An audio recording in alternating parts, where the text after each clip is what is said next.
Nay, nagugutom po ako. Anak, may ginagawa ko. Nay, di po ba kayo magluluto? Ano ba yung anak? Ang tanda mo na, di mo pa rin kaya magluto para sa sarili mo? Kita mo, ang dami kong ginagawa dito. Storbo to. Sige po, Nay. Ako na lang po magluluto. Mari! Oh, Mari, ba't parang takot ka? Ang dami na kasi nawawalang bata sa barangay natin. Yung kapitbahay natin, 4 na araw na nawawala yung anak niya. Baka naman nag-away lang sila tapos lumayas yung anak niya. Basta ikaw, Scarlett, palagi kang mag-iingat, ha? Ah, sige po, tita. Masyado ko nagpapaniwala sa fake news, Mari. Nay, tignan niyo po yung drawing ko, oh. Ah, ang ganda, anak. Di mo pa naman nakita, eh.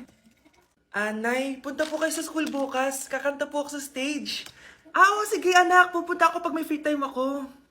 Talaga, Nay? Yay! Uy, Mare, kakanta anak mo ngayon. Hindi ka ba pupunta? Hindi na siguro, Mare. Marami pa akong gagawin. Hinihintay ka nun. Pagbigyan mo na, minsan lang. Naku, Mare, sagabal lang yun sa trabaho ko. Sige na, marami pa akong gagawin, no? Nasaan ka na ba, Nay? Malapit na akong tawagin. Hindi ka mahal ng nanay mo. Mahal ako ng nanay ko! Tao po. Bakit po, sir? Kayo ba yung nanay ni Scarlett? Opo. Ma'am, nawawala po yung anak nyo. Ano?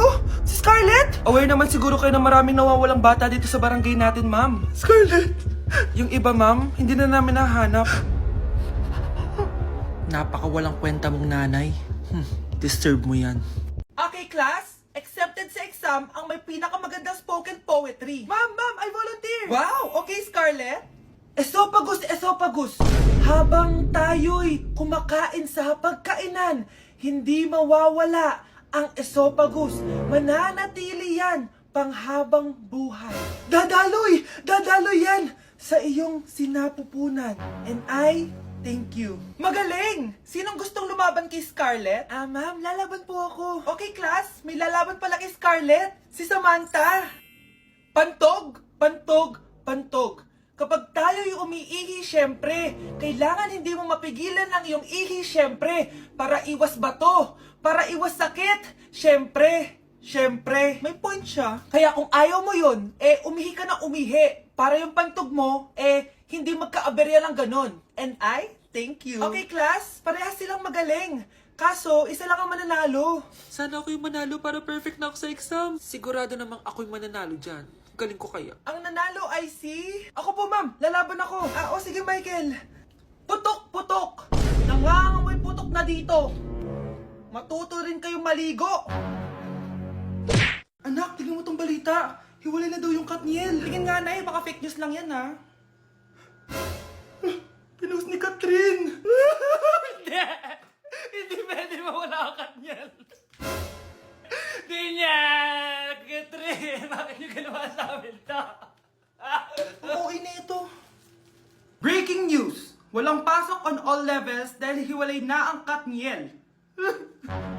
Pati sa balita ang OA, kala mo di ka nanonood ng movie ng Catherine, ha? Umiiyak ka pa nga, eh. Ayun na, nakakakilig naman. Wala nang nangyari.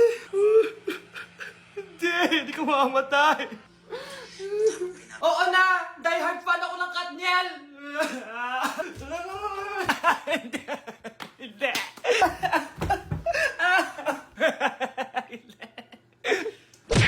Guys, announcement! Hindi daw papasok si ma'am. Yes! Wala kaming gagawin! True! Huwag muna kayo magsaya. May iniwan siya activities. Hala! Magsulat daw tayo ng essay sa yellow pad, back and forth. Essay na naman? Tapos di naman babasahin ni ma'am. Te, yung research natin. Asan na yung bag mo dun?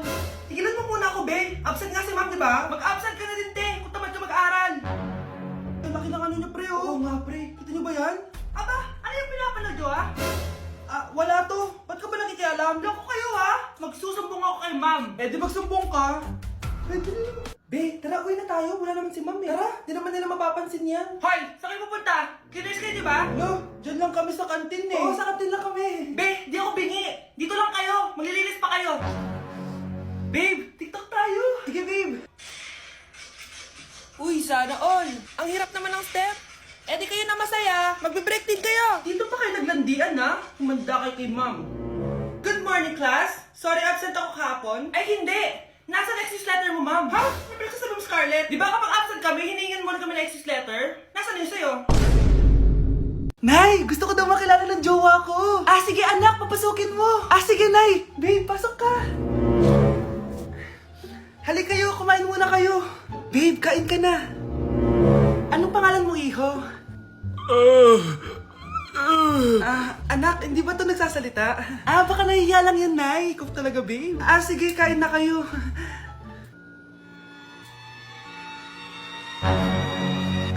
Si Ay lang ako, sige, anak. Anak, matagal ka pa ba? Sabi ko na multo ka eh. Halika dito. Anak! Bakit ka tumatakbo, Nay? Yung jowa mo! Multo siya! Pinagsasabi mo dyan, Nay! Anak, tingin ka sa likod! Ay, Mare! Nay, umalis na tayo dito! Tara na, anak! A few moments later. Ang galing natin, Nay! Naloko natin sila! May bago na tayong bahay, anak! Nay! Sino yun? Totoong multo na yun, anak! Umalis na tayo dito! Bakit absent ka kahapon, Scarlett? Ma'am, nagkasakit po kasi ako. Nagkasakit? Tinatamad lang yan, ma'am. Papansin talaga tong si Samantha. Nasaan yung ebidensya mo na nagkasakit ka? Meron po akong excuse letter, ma'am. Ay, excuse letter lang? Nasaan yung medical certificate mo? Medical certificate, ma'am? Hindi naman po pumunta ng doktor. Oh, paano ko malalaman na totoong nagkasakit ka? Ito po, ma'am, yung chat namin ng nanay ko. Ito po, ma'am, picture po ng thermometer na ginamit ko. Sus, kinuha mo lang yun sa internet eh. Papansin ka?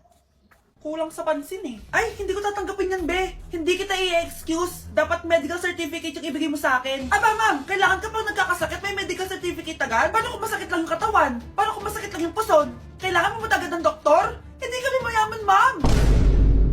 Hala, na paano siya? Be, anong iniiyak-iyak mo dyan? Nagre-relapse ako, be. Nakita ko kasi mga favorite song namin sa Spotify rap results ko. OA mo, be. Okay, class. Kanina notebook to? Hala, diary ko ba yun? Sige, tatapon ko na to. Total, wala naman may-ari sa inyo, Ma'am, wait! Diary ko po yan. Oh, Scarlett. Pwede mo bang basahin sa buong klase kung anong laman ng diary mo? Babasahin? Ma'am, nakakahiya. Go, Bes! O, ganito, Scarlett. Pag binasa mo yan, may plus points ka sa akin. Sige na nga, para sa plus points. Dear Diary, niligawan ako ng crush ko. Para ako nasa movie at kami yung bida. Siri, play Snow on the Beach. Yee! Ang harot kaya pala may Taylor Swift ka sa Spotify rap mo Ano ba? Ito na nga, next na. Dear Diary, nagselo siya sa boy best friend ko. Gusto niya na makipaghiwalay sa akin. Hindi ko kayang mawala siya. I will die for you. OMG! Hula ko. Nasa Spotify rap pa si The Weeknd, no? Eto na nga. Medyo masakit to. Dear Diary, balita ko, may bago na siyang girlfriend. At yung best friend ko pa yung bago niya. Paano nila nagawa sa akin to?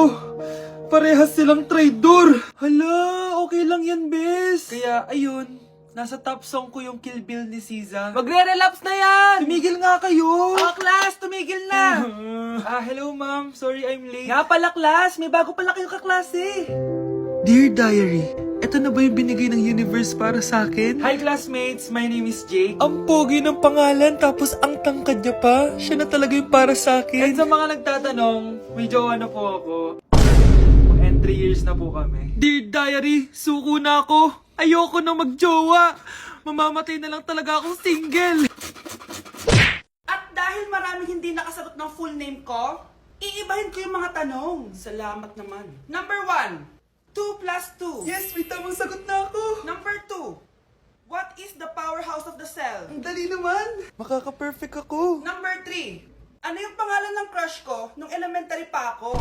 Ano na naman yan? Kung nakikinig talaga kayo, alam nyo kung sino yung crush ko. Ma'am, akala bang iibahin may mga tanong. Bakit may mga ganyang tanong na naman? Malamang, para makasigurado ako na nakikinig talaga kayo. Wala namang may paki kung sino naging crush mo na elementary ka, ma'am. Wala namang may alam yan eh. Ma'am, alam ko po kasi yung crush nyo. Nakikinig po ako sa kwento mo. Buti pa si Michael, nakikinig. Di kagaya ng iba dyan. Sige, perfect ka na, Michael. Yes! Makinig din kasi kayo sa kwento ni ma'am. Number 4. Sino yung pinsan ng kapatid ng lola ko na tita ng mama ko na pamangkin na ate ko? Bagsak na naman ako! Puta, puta, je suis trop loin pour toi. Tu es la plus bonne, bonne, bonne de mes copines. À mes copines, à mes copines. Et tu es la plus bonne, bonne, bonne de mes copines. À mes copines, à mes copines. Tu veux que bombarder, bom, bom, bombarder. be, gala naman tayo minsan. Punta tayo Tagaytay. True, be. Ang ganda ng bagong bukas na coffee shop doon. Ang sarap mag-story. Tara na, pwede ako bukas. Tara na, mga 5:30 AM kita na tayo sa bus station, ha. Baka drawing na naman to, ha. Matutuloy yan, be. Nakapag-alarm na nga ako, eh. Gigising ako, promise. Masa na ba yung mga yun? 6 AM na. Oh, alas na tong bus papuntang Tagaytay, ha. Puro kayo drawing, ha. Teka lang. Ano ba yun? Ano ba yan, be? Bakit ka tumatawag? Ano na, be? 6 AM na. Akala mo pupunta na Tagaytay. Hindi ako pinayagan, eh. Sorry, be. Hindi ka pinayagan o tinatamad ka lang? Baka gusto mo sabihin ko sa nanay mo na 3 subject yung bagsak mo. Ito na nga, be. Maliligo na ako. Wait mo lang ako, ha. Ay, yung isa pa. Hello, be. Hindi ako makakapunta. May sakit ako.